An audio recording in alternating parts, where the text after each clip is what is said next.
Y cuando no, como sucede en todo acontecimiento mundial, las redes sociales también fueron eco de comentarios, de críticas, de alegrías en algunos casos, pero todas apuntando a lo que se considera como un resultado histórico. La siguiente característica identifica al sector en el que destacamos algunos tuits importantes de la fecha.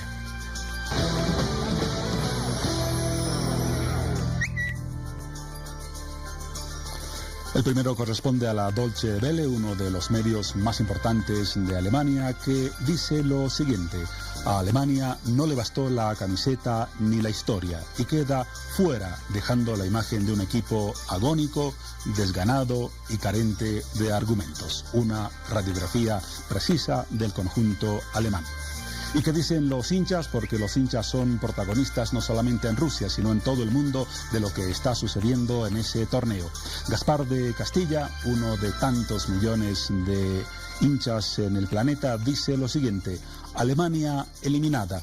Sorpresón, pero, y lanza una pregunta interesante: ¿alguien ha visto un solo gesto antideportivo de los jugadores alemanes? La respuesta es, desde luego, ninguno. Grandes en el día más duro, dice el hincha Gaspar de Castilla. Y un periodista ecuatoriano muy conocido, Germán Gallardo, grafica así la situación que se presenta hasta ahora en Rusia 2018. El mundial más impredecible y emocionante que he vivido. El otro día, cuenta Germán Gallardo en su tuit, conversaba con el profesor Draskovic, un entrenador de fútbol que vivió muchos más que yo, y me dijo lo mismo. Rusia, concluye Germán Gallardo, y nos sumamos a ese comentario, será inolvidable y tal vez podríamos agregar impredecible.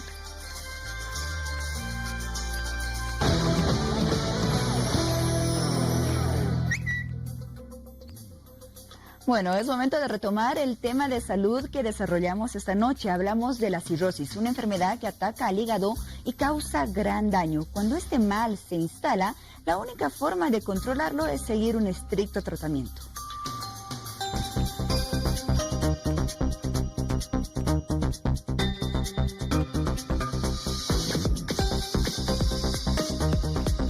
El número de enfermos de cirrosis en nuestro país fue en ascenso en los últimos años.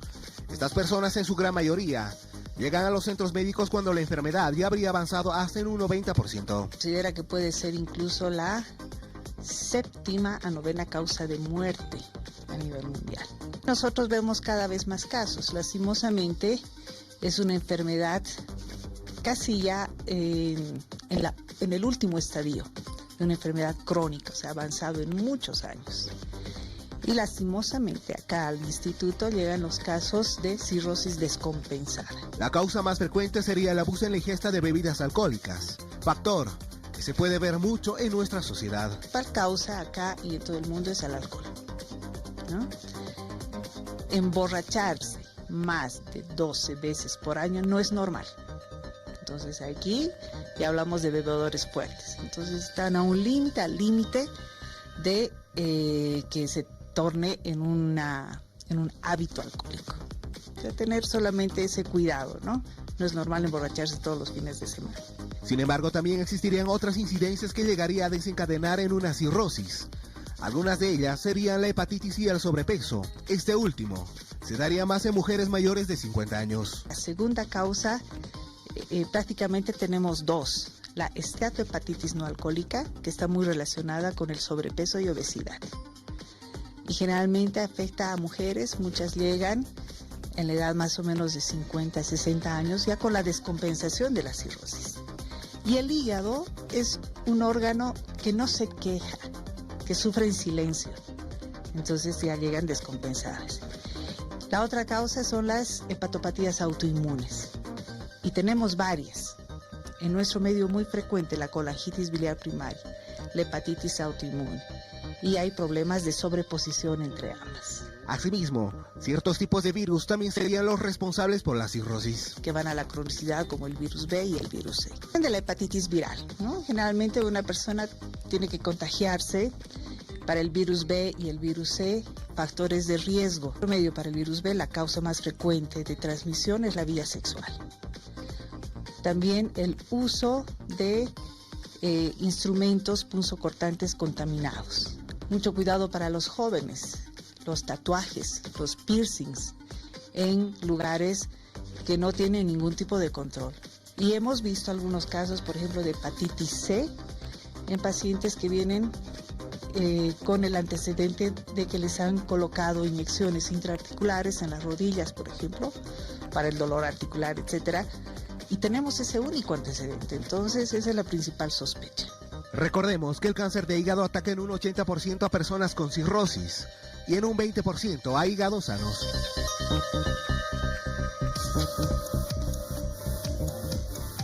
Una vez más los invito para que puedan participar de las siguientes publicaciones. Fases de la cirrosis. La cirrosis es el resultado final del daño crónico hepático causado por una enfermedad prolongada del hígado. Las causas comunes son infección por hepatitis B, hepatitis C, alcoholismo, acumulación de grasa en el hígado. Fases de la cirrosis. Los invitamos a que puedan realizar su consulta a nuestro profesional invitado que ya se encuentra con Paola. Muy bien, Piti, muchas gracias. Hablamos entonces esta noche de la cirrosis. Al parecer, una de las causas principales que podrían desencadenar el cáncer de hígado, y por lo que conversaba detrás de cámaras con nuestro invitado, en realidad muchas personas ya no llegan a esta fase terminal porque lamentablemente fallecen en lo que es la cirrosis, con lo que es esta enfermedad de la cirrosis. Ahí vemos justamente un poco de este tema en pantallas y esta noche, bueno, desglosaremos y conoceremos todos los detalles para aprender acerca de esta enfermedad y lo más importante, prevenirla. La prevención sin duda es fundamental. Lo hacemos con nuestro siguiente invitado. Nos acompaña ya por tercera ocasión en hora 23 el doctor Juan Antonio Guerra, director del Instituto de Gastroenterología Boliviano-Japonés. Doctor, qué gusto de que nos visite nuevamente. Bienvenido. Gracias. Tenemos un tema sumamente importante para hablar esta noche y vamos a iniciar hablando de la cirrosis, comprendiendo un poco acerca del hígado, qué funciones y qué tipo de órgano es el hígado y cuáles son esas funciones principales que desempeña en nuestro organismo. Bueno, el hígado es, por definición, laboratorio del organismo.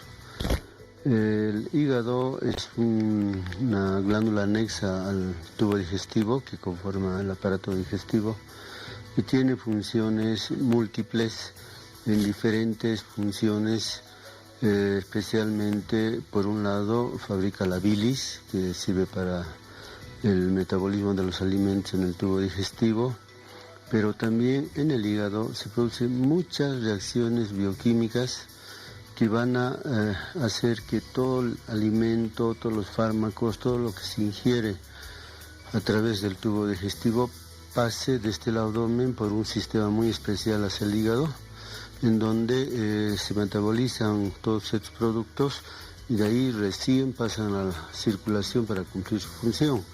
Una aspirina como tal no cumple su función si no pasa por el hígado, se metaboliza y los metabolitos pasan a la circulación y van a donde tienen que cumplir su función. Entonces, en este aspecto es muy importante hacer mención al tipo de irrigación que tiene el hígado. Tiene dos tipos de irrigación.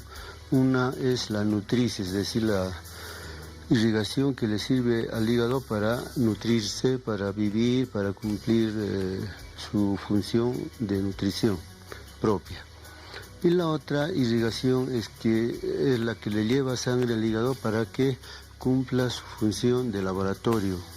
Recoge la sangre de todo el abdomen mediante varias venas, forman un tronco que se llama la vena porta, a partir de capilares. En el hígado nuevamente se distribuye esta vena en varios capilares, van a los hepatocitos, llevando sangre con todos los fármacos, alimentos, se cumplen las funciones metabólicas y esa sangre se recoge por las venas suprahepáticas que van a la vena cava inferior y de ahí a la circulación, pero ya con metabolitos, luego de que el hígado ha cambiado todo aquello para que los alimentos o los fármacos vayan a cumplir su función.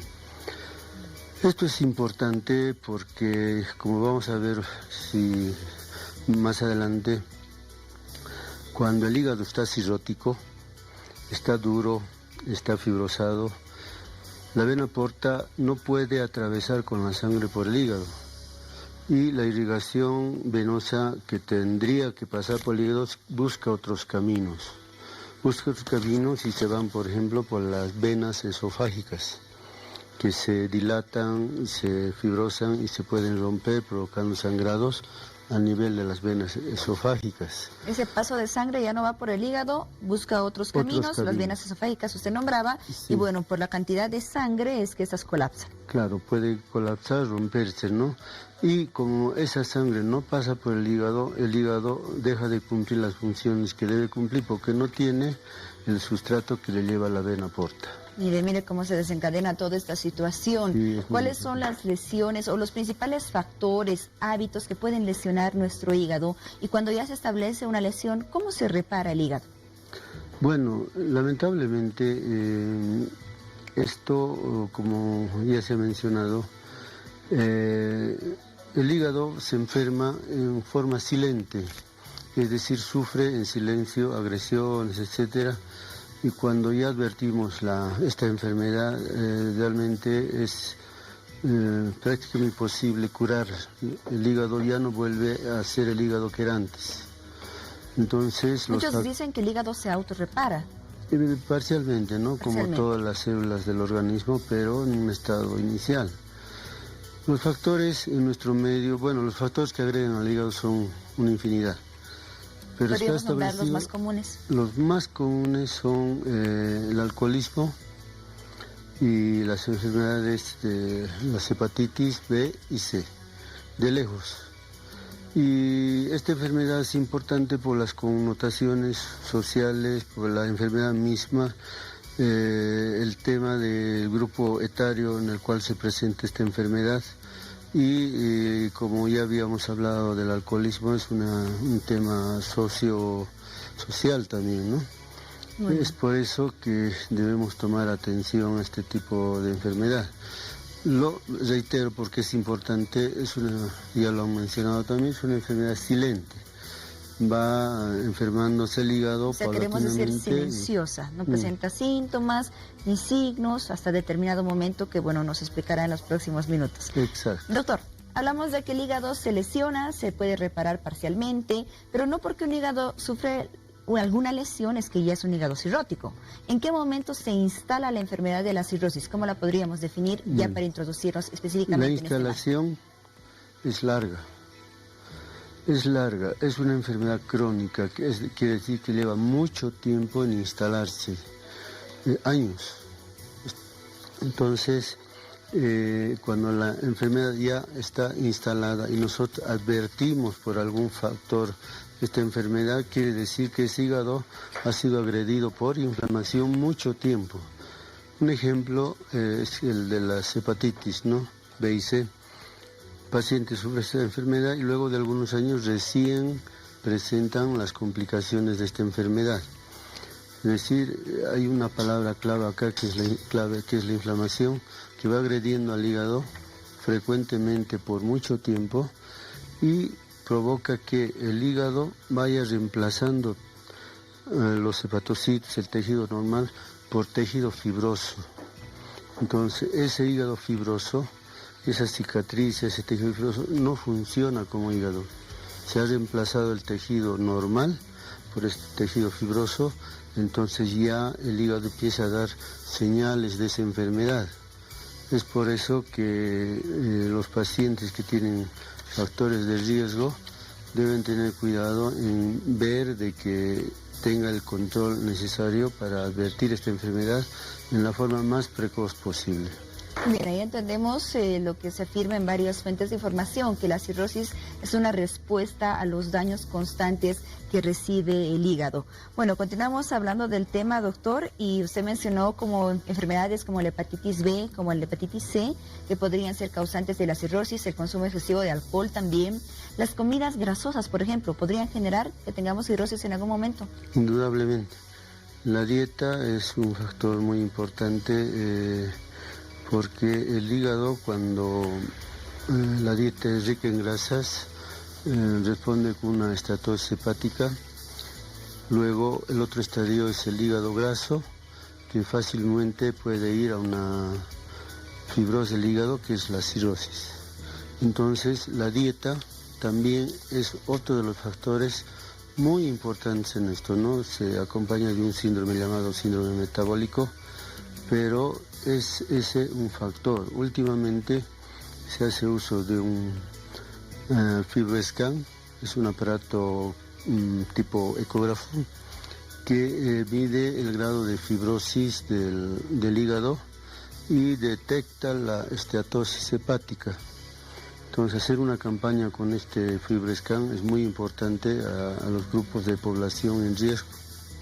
Muy bien, claro, es importante porque el diagnóstico temprano sin duda influirá en el pronóstico de esta enfermedad y en el tratamiento. Lógico, porque ya se toman medidas de higiene dietéticas, de algún tipo más, para evitar que la enfermedad siga progresando. Ya hemos mencionado que no se cura, pero podemos parar, digamos, para que no siga progresando. Muy bien, en los próximos minutos hablaremos un poco más acerca de cómo se lleva a cabo el diagnóstico de la cirrosis, qué tipo de exámenes se emplean para poder determinar esta enfermedad, para poder identificarla. Pero antes, doctor, vamos con algunas consultas que nos llegan a través de las redes sociales y que usted es el indicado para dar respuesta. De acuerdo. Gracias, Paola. Nos llega una consulta, doctor. Dice, cuando el hígado está mal, ¿duele el estómago? Es la consulta que nos hace Paola Tejerina. Bueno, el hígado en realidad no duele. Y cuando duele el estómago es otro órgano el que está con algún problema. Puede ser una gastritis, etcétera, una úlcera, entonces hay un dolor estomacal del estómago. Reitero, el hígado no duele, no es el dolor un signo que nos advierta de una enfermedad hepática. Gracias. Nos escribe Andrea y dice, yo soy una persona que vive con esta enfermedad, pero no es por causa del alcohol. Hasta el momento no se sabe el origen que desencadenó esta enfermedad, cirrosis hepática. Muchísimas gracias, Andrea, por mandarnos tu comentario. Vamos con una consulta más para usted, doctor. Nos escribe la señora Vilma Araníbar y nos dice, estoy operada de la vesícula ya 12 años. ¿Tuviera algún problema en el hígado? Y tengo acidez ya muy seguido. ¿Qué puedo hacer? Bueno, cuando se opera la vesícula no tendría que haber problema en el hígado, porque el hígado sigue cumpliendo la función de formar la bilis que va y se almacena en la vesícula para luego pasar al intestino. Cuando se opera la vesícula ya la bilis pasa directamente al intestino, ya no se reserva en la vesícula para que cuando pase, por ejemplo, grasa por el intestino, la vesícula elimine la bilis para digerir la grasa. No tendría que haber ningún problema con los pacientes que no tienen vesícula, no tendría que repercutir al hígado. Muy bien, agradecemos entonces las consultas que nos llegan a través de las redes sociales, una de ellas de mi tocaya, Paola Tejerina. Paola, gracias por tu pregunta y bueno, sigan haciendo llegar todas sus consultas porque Piti estará transmitiendo todas esas preguntas acá a nuestro invitado, al doctor Juan Antonio Guerra. Continuamos desarrollando el tema, doctor, hablamos del diagnóstico del hígado. Usted mencionaba que esta es una enfermedad silenciosa, el diagnóstico de la cirrosis en realidad. Usted mencionaba que esta es una enfermedad silenciosa, entonces generalmente, ¿cómo se llega a detectar? ¿Cómo los pacientes sospechan tal vez que se encuentran mal del hígado y van a la consulta? Bueno, cuando ya la enfermedad está avanzada hay que ver la clínica del paciente. El paciente cirrótico clínicamente presenta algunos signos importantes. Cuando ¿no? la enfermedad avanza, ahí sí se presentan algunos signos, ¿no? Síntomas. ¿Cuáles son estos? Entonces hay ginecomastia en varones en los cuales se da en mayor porcentaje esta enfermedad. El abdomen completamente distendido, hay líquido. ¿Ginecomastia? ¿A qué nos referimos con ello, doctor, con ese término? De que como que el varón tuviera mamas. Un crecimiento de las mamas, pero en varones. En varones, ¿no? Ya, muy bien.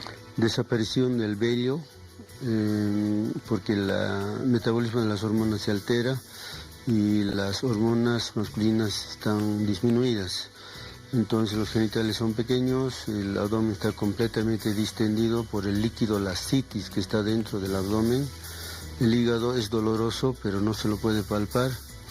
Hay signos vasculares en las manos, en las uñas también. A nivel del abdomen hay lo que se llama la cabeza venosa, son trayectos venosos alrededor del ombligo.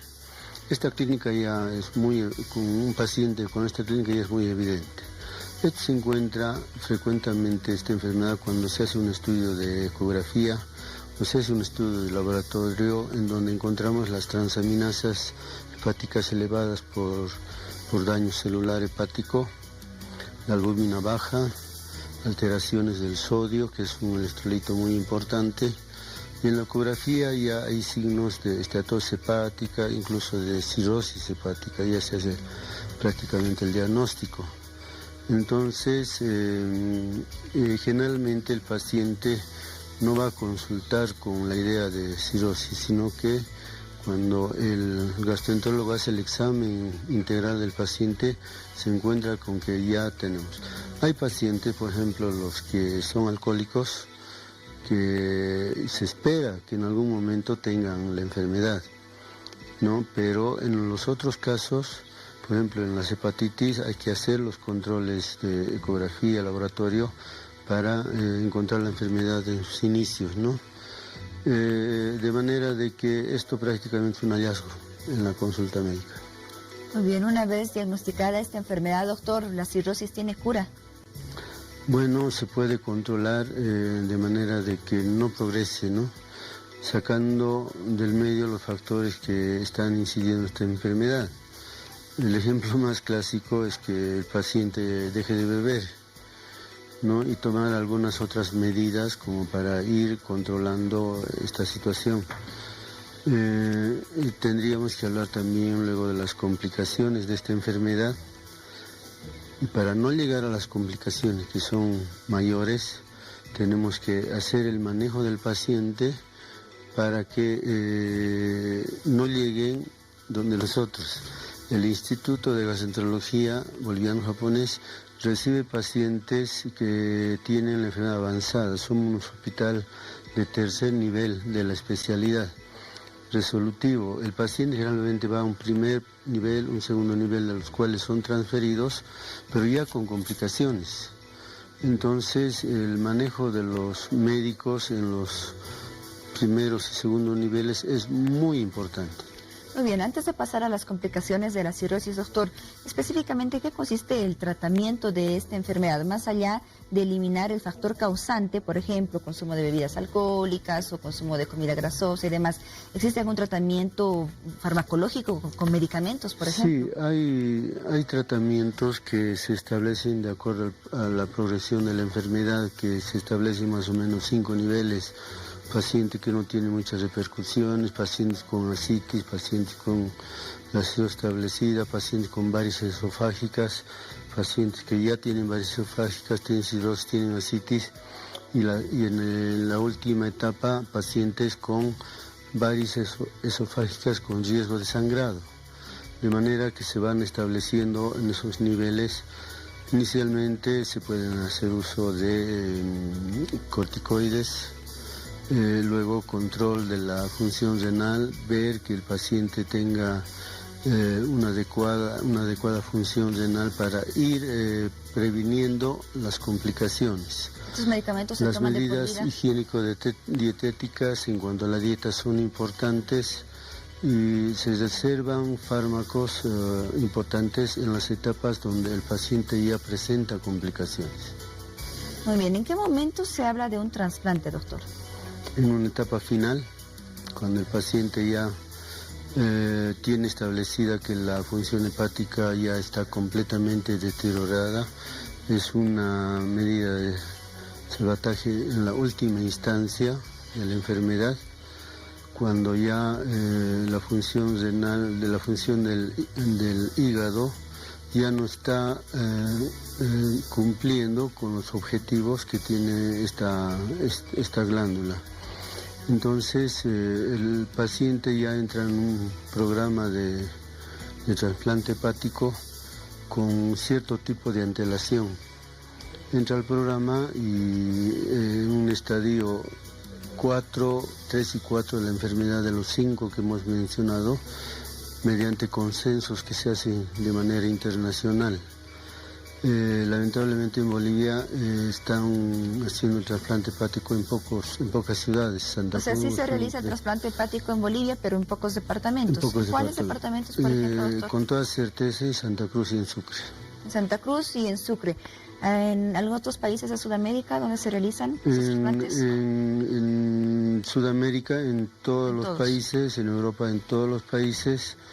Realmente es una sentida necesidad que tenemos en el medio y estamos trabajando con el Ministerio de Salud en este tema del trasplante primero renal, trasplante hepático, porque realmente es una medida que resuelve el problema del paciente, porque tiene el hígado ya completamente deteriorado.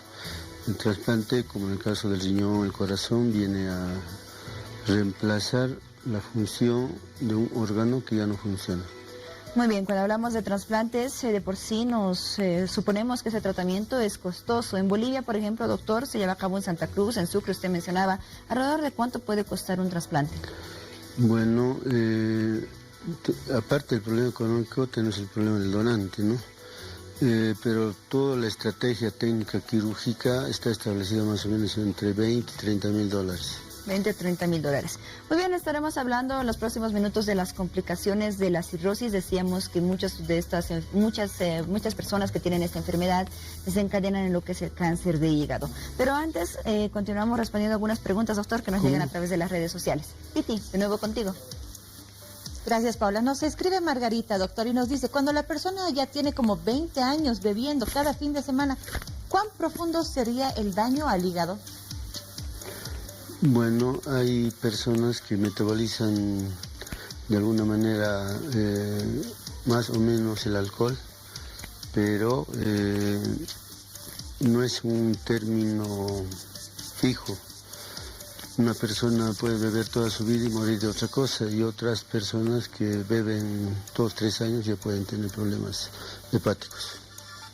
Gracias, doctor. También nos escribe Zulma, Leandro Menache. Dice, buenas noches, mi consulta es la siguiente. Me hizo operar de la vesícula y me sacaron la bolsa biliar. Ya pasaron 15 años la vesícula, sin la vesícula. ¿Me afecta al hígado, doctor? Es una pregunta que ya la hemos contestado, sin embargo voy a reiterar la respuesta indicándole que no hay ningún problema con que un paciente no tenga vesícula. El hígado no tiene por qué enfermarse. Gracias, doctor. Vamos con una consulta más y nos escribe Marioli Huanca. Dice, una consulta, a mí me salen manchas en mi mano y en mis brazos. Me dijeron que es porque estoy mal del hígado. Es una posibilidad del metabolismo de las bilirrubinas que vienen como producto del hígado. Puede ser que tenga un tipo de manifestación cutánea, eso es más o menos frecuente. Tiene alguna relación con las enfermedades hepáticas. Muy bien, continuamos desarrollando el tema y dejábamos pendiente las complicaciones que se pueden generar a causa de la cirrosis, doctor. Sí, son varias las complicaciones, ¿no? Las que vemos, por ejemplo, en nuestro centro de tercer nivel. Una de las más frecuentes son la ruptura y sangrado de las varices esofágicas. Hacemos un tratamiento endoscópico con la ligadura de esas venas que están sangrando. Otra complicación importante es la citis. Cuando se establece la citis, es decir, el contenido líquido en el abdomen, es un signo de mal pronóstico, porque enseguida acompañando esto hay el síndrome hepatorrenal, que realmente es una complicación muy grande.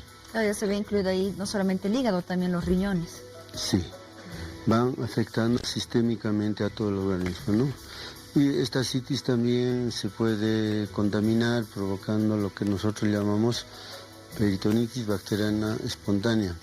Cuando en el líquido acítico encontramos más o menos 150 polimorfos nucleares o 400 glóbulos blancos en el líquido acítico, ya podemos hablar de una peritonitis bacteriana espontánea que puede llevar al paciente a un choque séptico y fallecer por ese tema, ¿no? El síndrome hepatorrenal, y hay otras complicaciones también que son la encefalopatía hepática, a consecuencia del mal metabolismo, del sodio, etcétera. El paciente empieza con deterioro de las funciones mentales, desorientación, se vuelve inhábil para movimientos que antes eran muy fáciles de realizar, la lectura es dificultosa, y esto puede progresar hasta un coma y muerte del paciente. Estas son las grandes complicaciones del paciente con cirrosis hepática. Y mencionábamos también que varios casos de cirrosis pueden desencadenar en lo que es o avanzar hasta lo que es el cáncer de hígado, sin duda. Sí, eso es una etapa ya idealmente final, pero cuando se presentan estas complicaciones el paciente a veces fallece. Les voy a dar unos datos que he recogido ahora. El año pasado en el gastro hemos internado entre pacientes de resolución quirúrgica y de gastroenterología 1.460 pacientes, de los cuales 126 tenían el diagnóstico de cirrosis y de ellos han fallecido 21. En un centro de tercer nivel donde tenemos varios medios como para ayudar al paciente. Es por eso que es importante el tema y con gusto hemos venido a explicarlo, porque esa es la incidencia que tenemos en nuestro centro, es muy importante. ¿Es más frecuente en varones o en mujeres, doctor? En varones de 25 a 55 años. Desde los 25 años, imagínense, se puede presentar esta enfermedad. Bueno, ya para finalizar la entrevista, doctor, yo le pido que pueda hacer énfasis en cómo prevenir la cirrosis, porque sin duda entendemos que en cualquier enfermedad la prevención es lo más importante.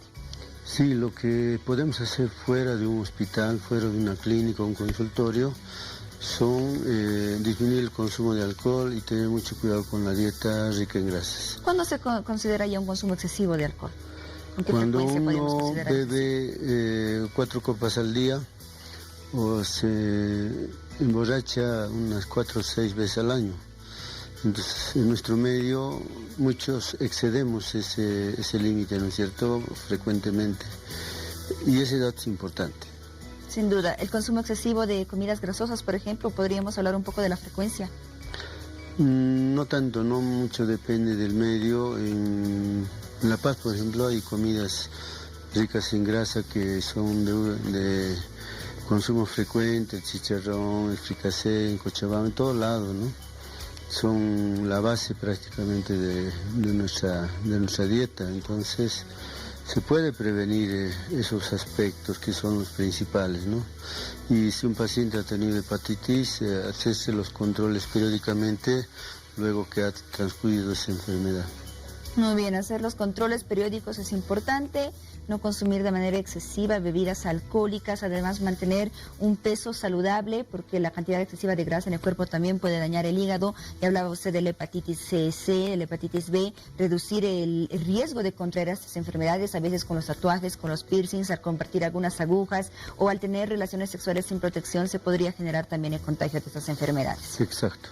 Muy bien, doctor Juan Antonio Guerra, director del Instituto de Gastroenterología Boliviano-Japonés, le agradecemos por acompañarnos esta noche y por toda la información, sin duda ha orientado a muchas personas respecto a este tema. El agradecido soy yo porque se habla de un tema importante para nuestra sociedad y bueno, se van a tener que tomar los recaudos cada uno de nosotros y esto nos va a ayudar a todos, ¿no? Así es. Gracias. Así es, doctor, muchas gracias.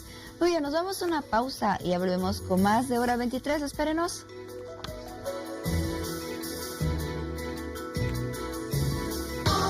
Por nuestra promoción. Segundo bloque del programa y cambiamos de tema.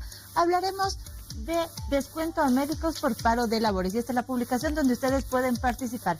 El ministro de Salud, Rodolfo Rocavado, oficializó este miércoles que se aplicarán descuentos contra los médicos que acataron ayer el paro de 24 horas en respaldo a la movilización de la UPEA. Sin embargo, reiteró que la medida de presión no fue contundente en la ciudad de La Paz. Juan Pablo ya se encuentra uno de los invitados. Voy contigo, Juan Pablo. Gracias, Piti. A propósito del tema que tocabas, el sector médico, una novedad. El pasado viernes el Ministerio de Trabajo entregó la personería jurídica a una organización paralela al Colegio Médico de Bolivia. Se trata de la Confederación Médica de Bolivia, que tuvo sus orígenes en el conflicto del año pasado, cuando hubo un cuestionamiento a la aprobación del proyecto de Código Penal, que finalmente fue un intento del cual desistió el gobierno. En ese panorama de conflicto, que seguramente ustedes conocen, encabezado por el Colegio Médico de Bolivia, surgió una organización paralela que el viernes, reitero, ha recibido su reconocimiento legal a través de la personería jurídica entregada por el Ministerio de Trabajo. Para conocer el carácter y las actividades de esta nueva entidad, hemos convocado al doctor Wilber Barral, quien es miembro fundador de la Confederación Médica de Bolivia. Buenas noches y bienvenido, doctor. Buenas noches. Es grato estar en su programa. Gracias por aceptar nuestra invitación. A propósito de la Confederación, ya desde sus inicios recibió algunas críticas. Por ejemplo, el Colegio Médico de Bolivia llama a ustedes, los integrantes de esta Confederación, médicos azules y traidores al sector. ¿Qué dice sobre lo de azules y lo de traidores? Bueno, pienso que si bien, somos profesionales, hemos estudiado durante 6 años, prima el respeto a la libre determinación, a la libre organización. Nosotros estamos amparados en la Constitución Política de Bolivia, que nos permite organizarnos de la forma en que nosotros consideremos correcto, ¿no? Entonces, sinceramente, el organizar una nueva confederación médica en Bolivia surge a raíz de un conflicto y a raíz de una crisis, ¿no? Ese era siempre un sueño nuestro, pero nosotros no entendíamos cómo podíamos tener a un país durante 50 días sin atención médica, ¿no? Entonces, entendíamos también que se estaban excediendo ciertos límites, se estaban cruzando ciertos límites, porque no se puede jugar con la salud humana. Y ese fue, como lo mencionaba, el origen de la creación de esta confederación. Sí. Ahora se los llama azules por su afinidad con el MAS y con el gobierno. ¿Ustedes reconocen esa condición de afinidad? Nosotros pensamos que, el Colegio Médico abiertamente está en estrecha alianza con la oposición, ¿no? Entonces, ellos tienen que autoidentificarse, por ejemplo, como parte de la maquinaria de la oposición en este país. Eso es un primer planteamiento. Ahora, pretender estigmatizar a una nueva organización porque tenga afinidad con este grupo o con el otro, nosotros en realidad como profesionales, cada médico tiene una afiliación política, tiene una visión política o no la tiene. No es el interés de nosotros. El interés de las organizaciones médicas, pienso que es un interés primariamente científico. Aunque otros representantes de su confederación sí han declarado abiertamente que son afines y próximos a la posición del gobierno. Claro, de todos modos, nosotros, hay compañeros que obviamente tendrán su afinidad, nosotros no les podemos negar ese derecho, pero nosotros como organización no tenemos no hay una línea que diga nosotros también debemos tener un carnet de este o de otro partido.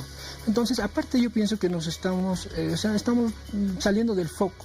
Aquí el foco es la salud del pueblo boliviano. ¿Cómo garantizamos el acceso a la salud del pueblo boliviano de forma efectiva?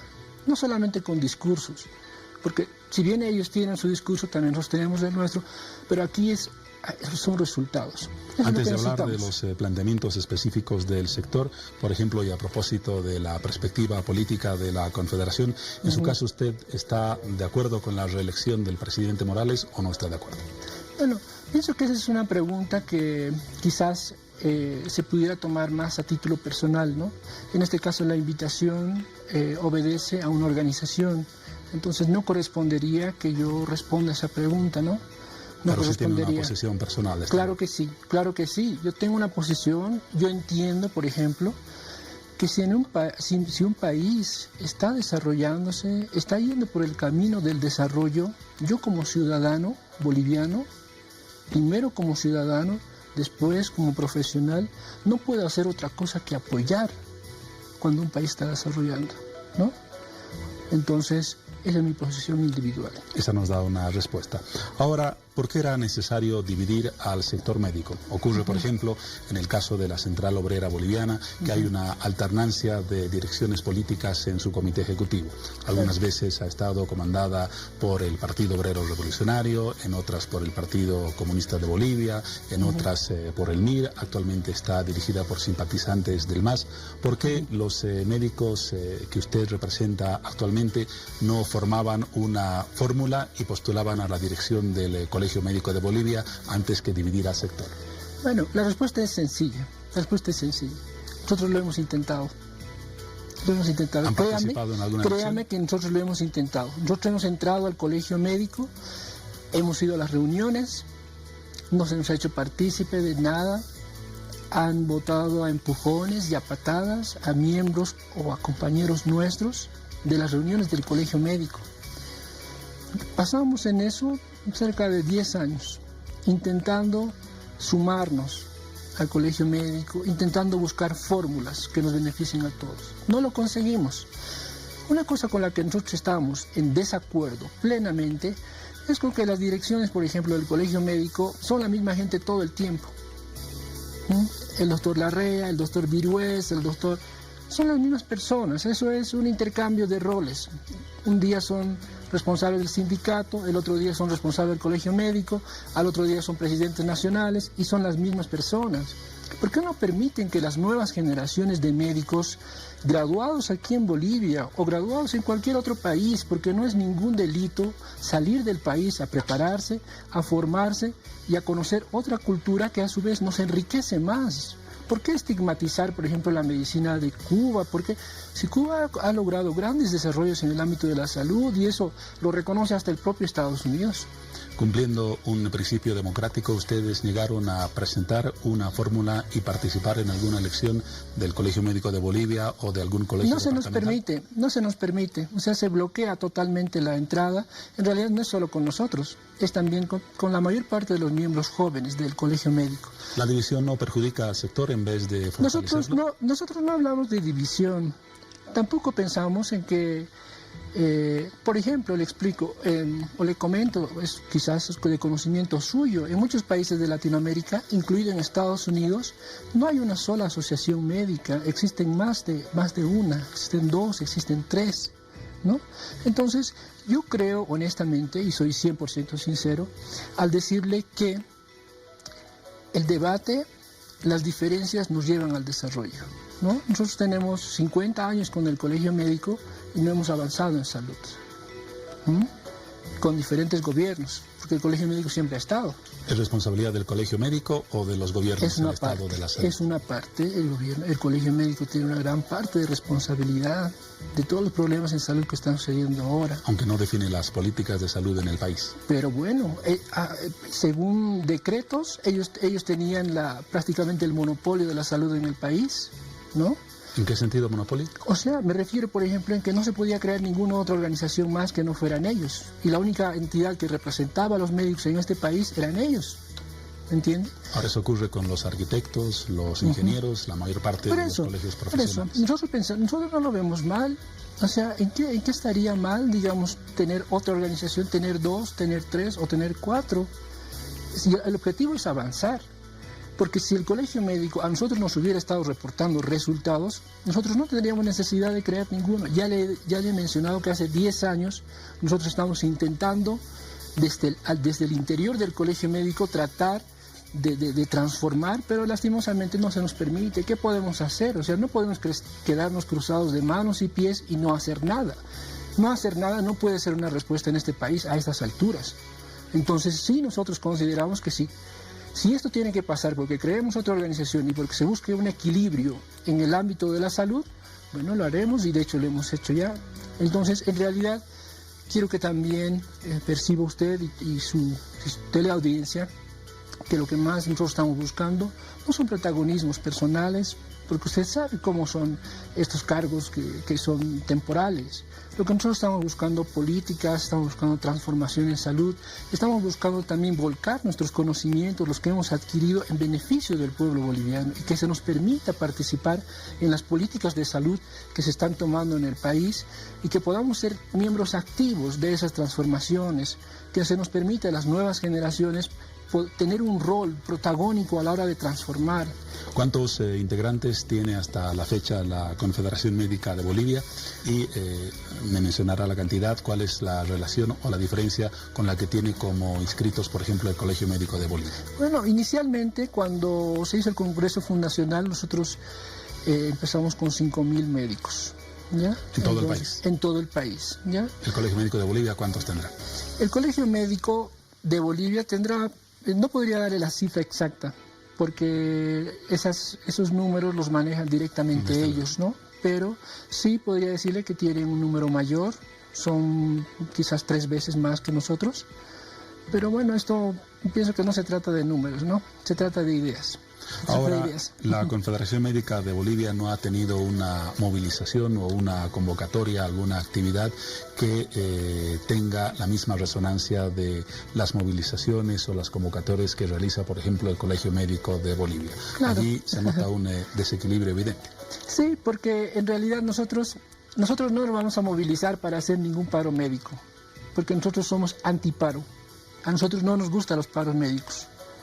En realidad los paros médicos no deberían existir, ¿no? Porque ¿cómo en la Constitución se garantiza la continuidad de la atención médica a la población? ¿Y cómo puede ser posible que, por ejemplo, una situación, digamos, gremial al interior de una institución pueda ser utilizada para tratar, digamos, de generar un descontento en la población? Un ejemplo le pongo. Los médicos, todos, tienen derecho a reclamar porque vivimos en un país democrático. La gente acá puede salir con una pancarta, puede salir en grupo y no hay ningún problema. Pero que trabajen las 6 horas que les toca y que después que trabajen las 6 horas, que vayan a hacer su marcha, que vayan a hacer su protesta, que se les asignen horarios, pero no utilizar esas 6 horas, que aparte de que son pocas, para hacer sus paros. O sea, ya le digo, nosotros no estamos de acuerdo con paros. Nunca los va a ver en las calles. Nunca nos va a ver en las calles. El paro médico pensamos que es una medida extrema. Es una medida extrema, es un último recurso que prácticamente actualmente ya perdió hasta su naturaleza. Porque por cualquier cosa ya hay un paro médico. Entonces no puede ser. En ningún país de Latinoamérica se hace eso. Solo en Bolivia se pasa 50 días en paro médico. No hay demandas sectoriales que justifican una movilización, no hablemos solamente de los médicos, sino de cualquier otro sector. Es una pregunta que se la dejo para que la piense. Vamos a ir ahora a un paréntesis, un corte, y luego seguimos con usted y con esta conversación en torno a las actividades y a la visión sobre el sector médico de la Confederación Médica de Bolivia. Una pausa y continuamos.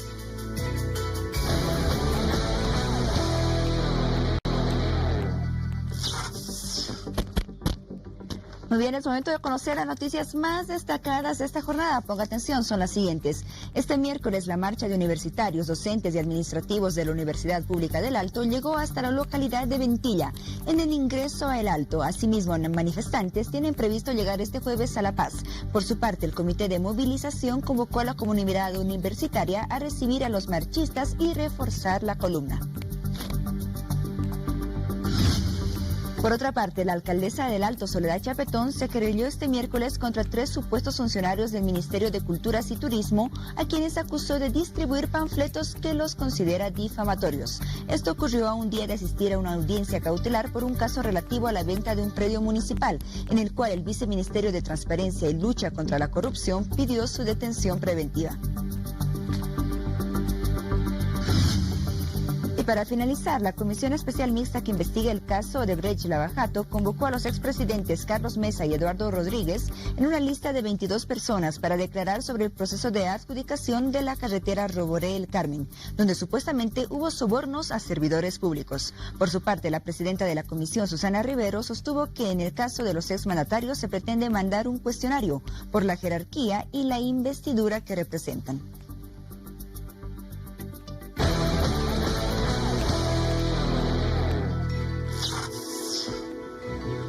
Son las 0 horas con 1 minuto. Volvemos a la conversación con el doctor Wilber Barral. Él es miembro fundador de la Confederación Médica de Bolivia.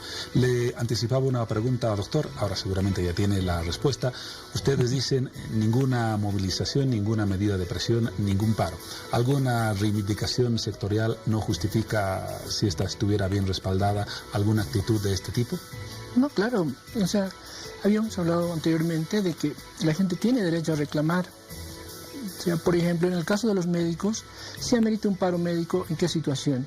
Por ejemplo, si nosotros, por ejemplo, no nos pagan nuestro salario, o hay un incremento salarial, por ejemplo, que el Estado se compromete a dar, pero no se paga el incremento, entonces ahí hay una razón ya para poder movilizarse, ¿ya? Antes que la movilización, le había explicado que siempre es bueno sentarse con las autoridades, es bueno negociar, debatir, conversar, ¿no? Y tratar de buscar soluciones consensuadas, ¿no? Ahora, si ese marco, digamos, sin ese marco no puede ser resuelto el problema, entonces hay otra instancia. O sea, según el Ministerio de Trabajo, hay otra instancia donde uno puede, un tribunal, por ejemplo, donde uno puede ir y pedirle que sea un mediador en el conflicto y tratar de buscar a ese nivel la solución. Cuando no se encuentra eso, o sea, agotados estos dos pasos, ya viene el paro médico y está plenamente justificado y sería legal. Pero en estos casos, por ejemplo, el día de antes de ayer, un paro médico en solidaridad con una causa que ha sido atendida, que se han reunido diputados, ministros, el Parlamento entero se ha reunido para atender esa causa. Entonces, ¿qué pinta el Colegio Médico en ese tema? Hablamos del conflicto de la OPEA y sí, de la demanda de mayor presupuesto. Claro. A propósito de la composición de la Confederación Médica de Bolivia, entiendo que la mayor parte de sus integrantes son médicos que estudiaron en Cuba. De allí han surgido varias observaciones. Se dice que buena parte de los que estudiaron en Cuba no tienen el reconocimiento del sistema universitario porque no cumplen con la currícula mínima establecida en el sistema universitario nacional. La mayor parte de los integrantes de la Confederación Médica de Bolivia, si estudiaron en Cuba, están legalmente habilitados para el ejercicio y tienen el reconocimiento del sistema universitario. A ver, sí, la respuesta es sí. Nosotros estamos legales en nuestro país. Nosotros no somos médicos cubanos que venimos a Bolivia a explorar la salud aquí. Nosotros somos médicos bolivianos, nacidos en esta tierra, con los mismos derechos que cualquier médico formado en este país. Pero la Confederación Universitaria, la CUB, la confederación que regula todo el manejo académico del sistema, indica que muchos de los galenos que estudiaron en Cuba no cumplen con los requisitos que implicarían una homologación de la carrera desarrollada en Cuba con la que se desarrolla en Bolivia. ¿Es esto cierto? Bueno, al respecto, yo anticipando esa pregunta, nosotros trajimos aquí el programa analítico de la carrera de medicina. Este programa, nosotros contamos con este programa, que es el Programa Nacional de Cuba para la Formación de Médicos, y en ningún momento este programa tiene ni 2, ni 3, ni 4, ni 5 años de formación, tiene 6 años de formación académica. Incluso se lo puedo dejar para que lo revise. O sea, tiene toda la carga horaria, tiene todas las asignaturas, tiene incluso las temáticas que nosotros avanzamos, tiene las formas de evaluación y es prácticamente el mismo programa que utilizan los estudiantes cubanos. Nosotros no tenemos un programa diferente, es un programa de 6 años. Es decir, ahora, es equivalente a, por ejemplo, la carrera de medicina de la UMSA, por mencionar. Totalmente, pero además, la carrera de medicina de Cuba no se puede comparar con la carrera de medicina en Bolivia. No se puede, es incomparable. Cuba lleva más de 100 años formando médicos. Y tiene esa experiencia, tiene 126 años formando médicos. Aunque como en todos los países hay distintas calidades de profesionales. Claro que sí. A, los B y los C. Sí. Entonces, y nosotros somos conscientes de eso, pero también queremos que el pueblo sepa que hay médicos que... Si Cuba ha determinado que un médico está capacitado, tiene las habilidades básicas para ejercer una profesión, eso pienso que es un criterio que hay que respetar. Yo he hablado con muchas personas que pertenecen al CUB, ¿no? Que no necesariamente son directivos, pero que pertenecen, y ellos han dicho, ¿quiénes somos nosotros para cuestionar al sistema educativo cubano? 6 años me decía la formación en Cuba. Sí. Entiendo, sin embargo, que en el caso de medicina en la UMSA, por ejemplo, la formación es de 7 años, en gran parte de las especialidades, luego hay el año de provincia y la especialidad. Acaban estudiando como 9 o 10 años antes de salir médicos. Yo le voy a decir, no, yo estudié 15 años, voy a empezar por ahí, yo estudié 15 años, ¿no? ¿Por qué? Porque estudié 6 años y medio, no estudié 6 años, 6 años y medio estudié. ¿En Cuba? En Cuba, medicina solamente. Posteriormente hice una especialidad de medicina familiar, ¿ya? También en Cuba. También en Cuba. Posteriormente hice una segunda especialidad de imagenología durante 3 años, ¿no? Entonces, Todas las especialidades que se estudian en Cuba son homologables en más de 60 países. En más de 60 países, los títulos que emite Cuba, incluso el título este que tanto critican y tanto satanizan aquí en Bolivia, es homologable en toda Latinoamérica. Solamente quizás 1 o 2 países no son. Le voy a decir una noticia que a lo mejor usted no conoce. En Estados Unidos el título de Cuba es homologable. La Universidad de California lo reconoce. Y como si Estados Unidos está reconociendo los títulos de Cuba, como en Bolivia no se va a poder reconocer estos títulos. O sea, otra cosa le voy a decir. Aunque lo aclaramos, desde luego entre varios países o entre los países en general, los títulos son reconocidos siempre que la currícula de un país sea similar a la de otra y se haga la convalidación correspondiente. Ese es el único requisito prácticamente universal. Pero todos conocemos el nivel que tiene Estados Unidos en el desarrollo de la medicina. Todos reconocemos el nivel de Estados Unidos, de Francia, de Inglaterra, ¿no? Del de Canadá, por ejemplo. Entonces, que Estados Unidos reconozca los títulos de Cuba es mucho, porque en realidad ellos no reconocen ningún título de ningún país a no ser que sea la Unión Europea. La perspectiva y la visión de la Confederación Médica de Bolivia. Para concluir, doctor, usted como médico, ¿cómo ve la construcción del Palacio Presidencial? ¿Le hubiera gustado ver un hospital o está contento con el palacio? Bueno, quizás es la pregunta más difícil, ¿no? Pero creo que ya la habíamos respondido al inicio. O sea, todo lo que conlleve al desarrollo de nuestro país está bien, ¿no? Entonces no podemos hacer resistencia al cambio, ¿sí? No podemos aspirar a construir un palacio quizás al estilo colonial, al estilo de los españoles, al estilo de la gente que nos ha colonizado hace cientos de años. La Bolivia actual es una Bolivia diferente. Es una Bolivia diferente. Nosotros, por ejemplo, soñamos con tener un hospital con todas las condiciones para nuestro pueblo, o sea, como se lo merece. Entonces, aspiramos que también llevemos el mismo esfuerzo para eso, ¿no?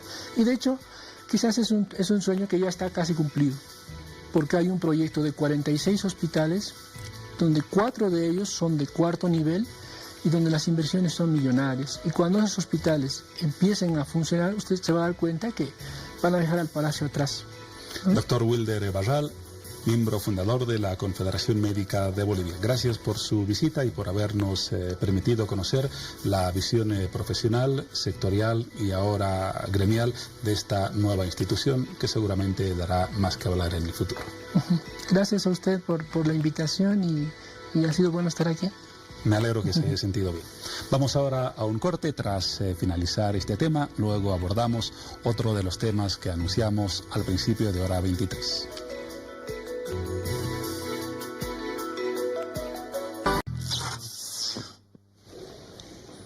Son las 0 horas con 14 minutos, seguimos en hora 23 y nos ocupamos de un tema que seguramente hoy jueves va a concitar la atención de los medios de comunicación y de todos ustedes, ya que se ha programado la audiencia cautelar que va a analizar el proceso abierto contra la alcaldesa del Alto, Soledad Chapetón, por el presunto incumplimiento de deberes, un tema que tiene que ver con el caso de un terreno de 1.400 metros cuadrados que habría sido transferido en su condición de propiedad pública a un privado. La alcaldía, de acuerdo a la persona que ha iniciado este proceso, no habría cumplido con el procedimiento que establece la recuperación de esta propiedad municipal. En síntesis, ese es el meollo de este asunto. Y vamos a abordar el tema con el concejal del MAS por la ciudad del Alto, Juanito Angulo, que nos visita en hora 23. Buenas noches y bienvenido. Juan Pablo, muy buenas noches, un saludo caluroso a nuestros televidentes de Bolivia. Lo de Juanito es el nombre legal, no es un diminutivo de Juan, ni por cariño ni nada por el estilo. Efectivamente es un nombre legal que pusieron mis padres y mi nombre es Juanito Angulo.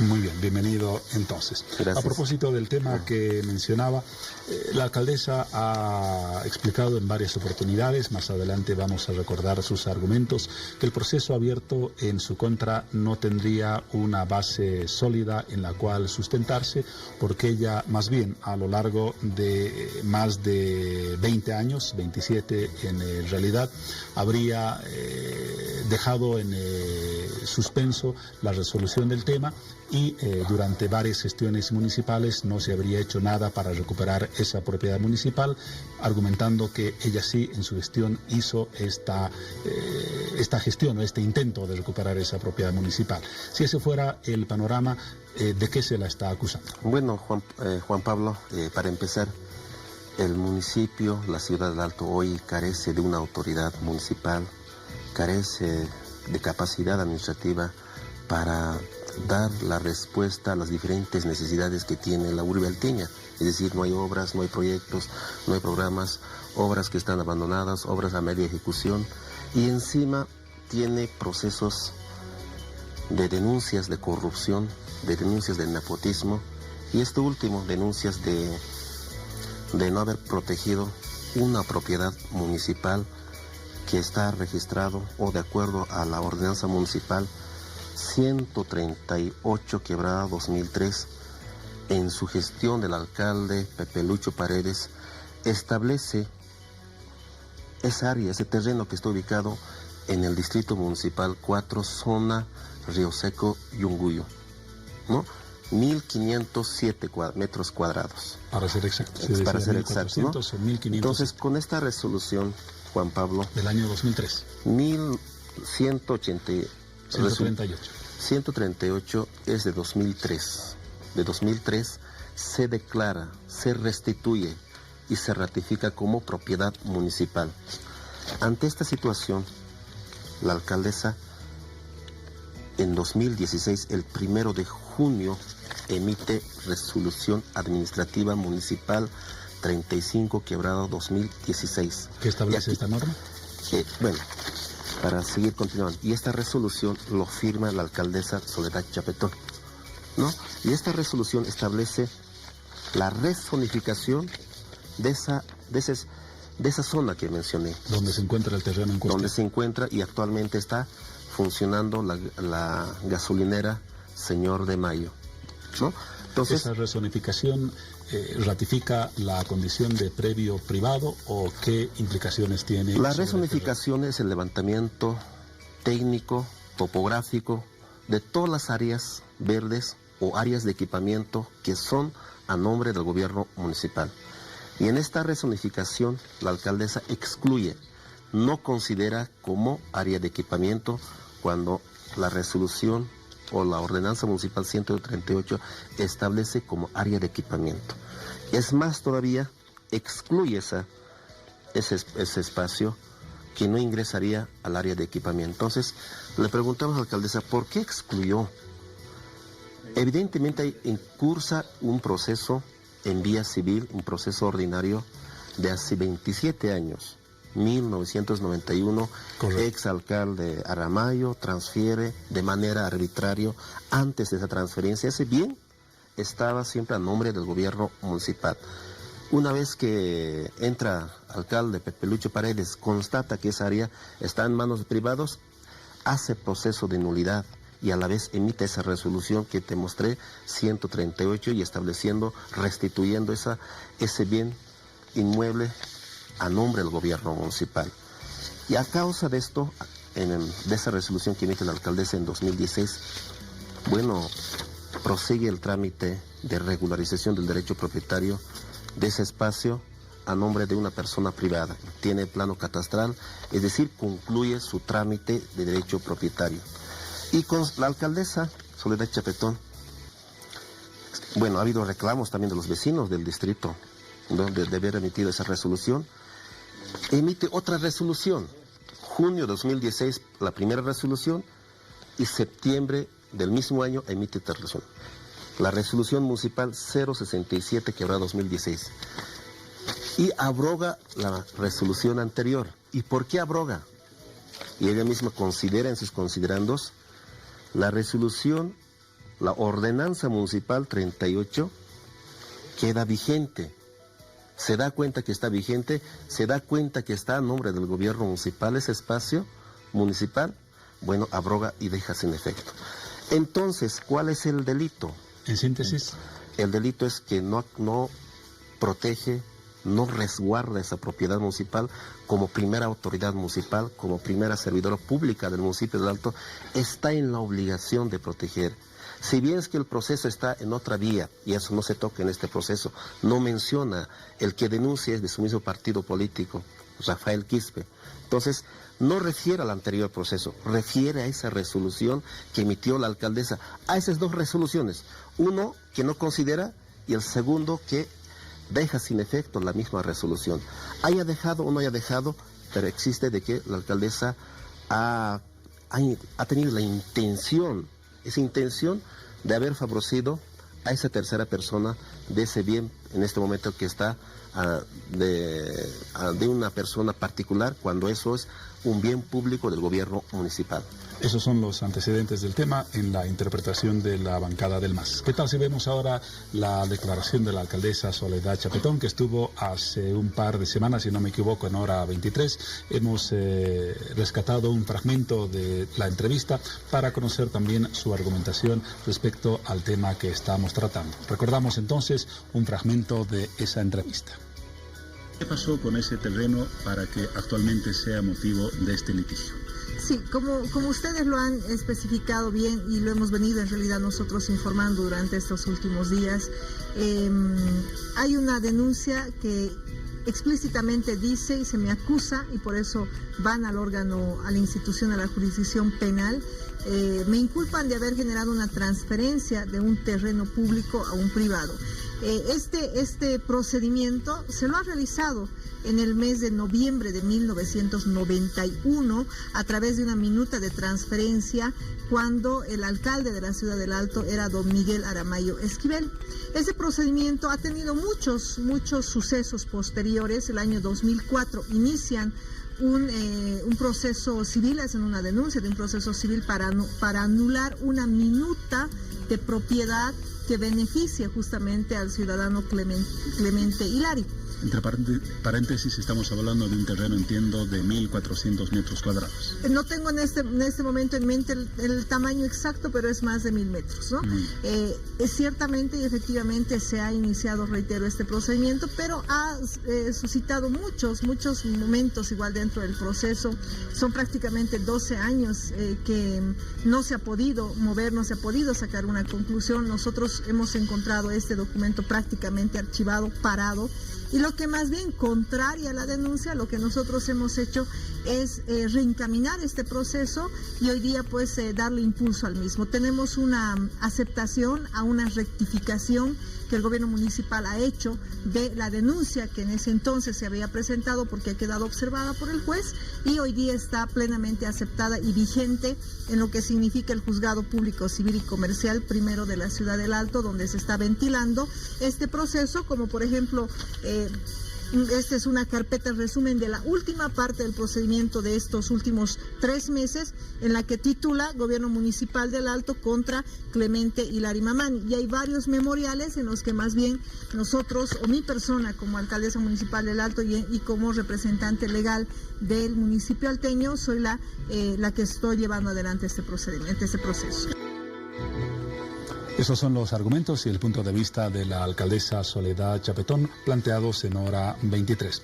Entonces, concejal, en síntesis, la alcaldesa argumenta que ella más bien está llevando a cabo procesos, mostró la documentación para recuperar el carácter público del terreno en cuestión. ¿Eso contradice la versión de ustedes?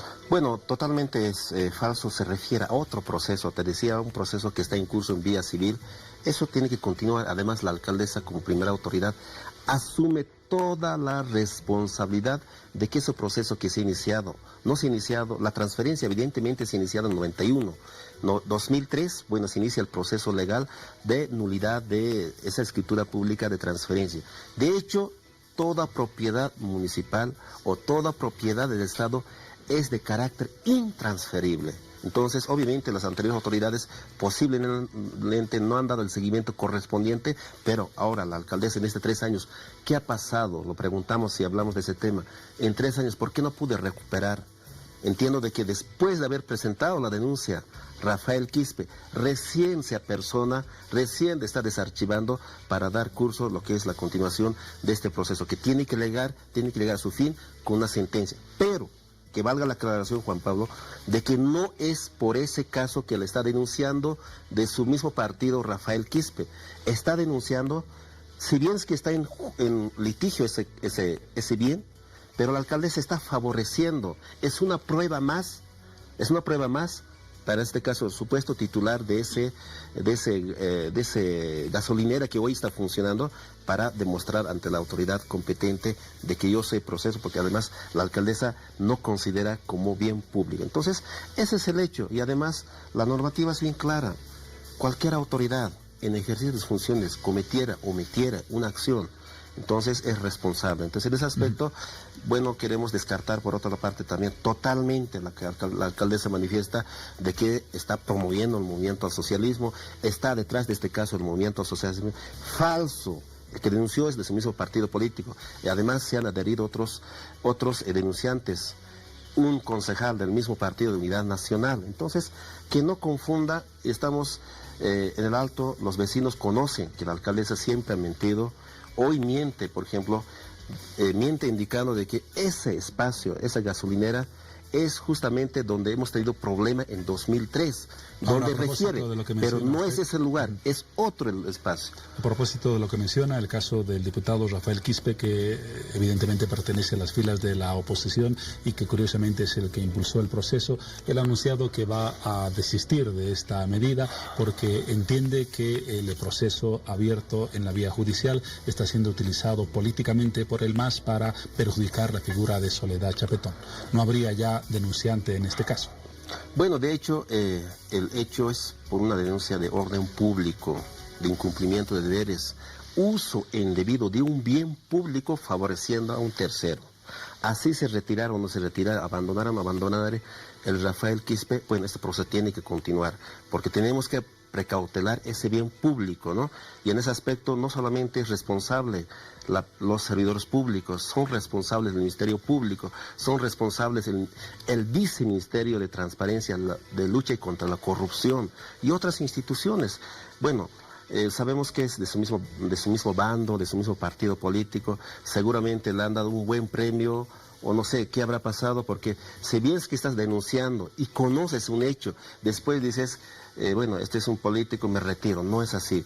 Uno, más aún todavía como autoridad nacional, como diputado nacional, debe asumir toda la responsabilidad también como autoridad de que si bien es que se ha iniciado, hasta que se concluya con todas las etapas del proceso. Y además sería una traición a la ciudad de Alto, falta de respeto a la justicia, y se convertiría en cómplice el señor Rafael Quispe de este hecho que ha denunciado, que hoy pretende alejarse del caso. Tiene todo el derecho, pero también la justicia tiene que juzgar sobre esa denuncia que ha presentado Rafael. Así les hemos presentado los dos puntos de vista, el de la alcaldesa Soledad Chapetón, el del representante del MAS. Ahora están claros los antecedentes con las dos visiones del tema, pero existe un trasfondo político, porque es inevitable que así se presente este panorama. Corresponderá a la justicia determinar la salida y la resolución del proceso, pero el trasfondo político está ahí. Por ejemplo, el expresidente Carlos Mesa ha dicho que Soledad Chapetón es víctima de una conspiración por la vía de una arremetida que está criminalizando la política. ¿Qué nos dice de este argumento? Totalmente. Ellos están politizando este proceso legal cuando es estrictamente de carácter jurídico, de carácter patrimonial del pueblo alteño. Y en este aspecto, bueno, están ahí Carlos de Mesa, Samuel Doria Medina, que bueno, voy a denunciar a la OEA, que vaya donde sea, pero lo que vamos a pedir en un Estado de Derecho que estamos, nuestro Estado plurinacional, prevalece el debido proceso. ¿Qué es el debido proceso? La parte denunciada, en este caso la alcaldesa, tiene todas las garantías constitucionales. ¿El MAS quisiera a Soledad Chapetón fuera de la alcaldía del Alto? Bueno, mira, Pablo, si así fuera, el MAS, de acuerdo a nuestro reglamento del Consejo Municipal, si en extrema situación se hubiera una detención preventiva, etcétera, asume de su mismo partido político. El Partido de Unidad Nacional está en ejercicio de lo que es la administración municipal y tiene 6 concejales. Y cualquiera de los 6 concejales asume de manera interinata mientras la alcaldesa asume su responsabilidad en la justicia. Entonces, nosotros, el movimiento al socialismo, no está detrás de este proceso. Lo que vamos a pedir, evidentemente, como cualquier ciudadano, vamos a pedir de que se transparente. La justicia explique, mejor dicho, la alcaldesa explica a la justicia de esta resolución que emitió y posteriormente abrogó. ¿Cuál ha sido su intención? ¿Por qué quería favorecer? ¿Qué ha habido al interior de esto? Entonces, eso tiene que esclarecerse. No hay una conspiración política del MAS en su perspectiva. Definitivamente no hay ninguna conspiración política. Está clara las muestras. El que ha denunciado es Rafael Quispe, el que ha denunciado es concejal de Unidad Nacional. Son las partes. En estos momentos hay una fractura interna al interior de Unidad Nacional. No hay obediencia, es decir, hay desacato a la línea política de Unidad Nacional. Hace 2 semanas o hace 3 semanas atrás hemos tenido la elección del nuevo directorio del Consejo Municipal, en el cual los 6 concejales de Unidad Nacional querían ser presidente, cuando antes de que se elige el directorio, bueno, se les ha convocado, Samuel Benavides, lo que manifiesta algunos de los concejales, de que se ha realizado tal persona o tal concejal va a ser el presidente, pero en el llegado momento, bueno, pues han primado los intereses personales y esos intereses personales lamentablemente están dañando lo que es la gestión municipal, y esa gestión municipal hoy quiere taparse politizando, victimizando de este hecho que legalmente tiene que ser investigado y tiene que ser aplicado también de acuerdo a nuestro procedimiento, y la determinación no va a tomar el movimiento al socialismo. Tenemos las autoridades competentes, el juez competente determinará la situación jurídica. Justamente por lo que usted nos dice, en el caso de que el juez desista de continuar el proceso y se libere de culpa a la alcaldesa Soledad Chapetón, ustedes como bancada del MAS respetarán esa decisión, me imagino. Definitivamente toda la decisión de las autoridades, de las instancias pertinentes se respeta, ¿no? Y vamos a ser muy respetuosos. Si hay una decisión de la autoridad, en este caso, no va a haber una decisión mañana. Hoy es la audiencia. Sí, estamos en jueves. Estamos en una etapa preparatoria todavía. Va a venir la etapa de investigación. La conclusión de la etapa de investigación, viene el juicio. Después del juicio viene la decisión final. Entonces, hay mucho y se adelantan mucho también de que va a ser la alcaldesa detenida, procesada, suspendida. No, eso, bueno, tiene que tener su curso correspondiente en la vía correspondiente. Ese es precisamente el curso del proceso abierto. Agradecemos al concejal del MAS, Juanito Angulo, por su presencia en Hora 23 y por la visión que nos ha presentado de un tema que en esta jornada tendrá otro capítulo importante. Hasta una próxima oportunidad. Gracias, Pablo. Hasta otra oportunidad. Vamos ahora con Piti Garamendi, que tiene otro sector de nuestro programa.